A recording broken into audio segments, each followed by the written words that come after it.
মা বাড়িতে নেই। সকালে এক রান্না দিছি, ওই কোনো রকমের সিদ্ধ টিদ্ধ দিয়ে দুই বাব্বিটা খাইছি। আর এখন দুপুরে রান্না করতেছি। দুপুর তো না, বেজে গেছে হচ্ছে 2:30টার বেশি। এখন রান্না করব। এই রান্না দিয়ে রাত সারবো এবং পরের দিন সকালেও সারবো। সারবো বলতে রাতেও খাবো, সকালেও খাবো।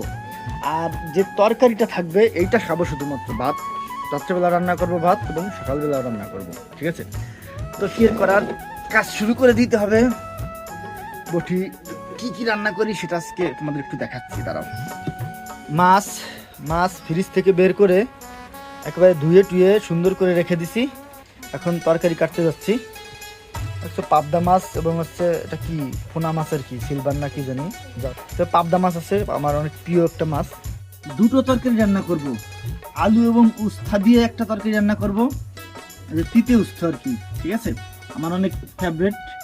আর হচ্ছে এই যে এটা কি কুশি, একেবারে দেশি কুশি, আমাদের গাছের কুশি দিয়ে আরেকটা তরকারি রান্না করব। দুটো তরকারি রান্না করব, রাতে খাবো এবং পরের দিন সকালেও খাবো, মানে আগামীকাল সকালেও খাবো। এটা হচ্ছে ভাই কষ্ট, যাদের বউ নাই এটাই তাদের কষ্ট। আজকে একটা বউ নাই বলে রান্না করে খেতে হচ্ছে। বউ থাকলে কে রান্না করা লাগতো? বউতে রান্না করতো না, বউয়ের সাথে একটু হেল্প করতাম, কিন্তু বউ নাই, তাই এখন রান্না করতে হচ্ছে।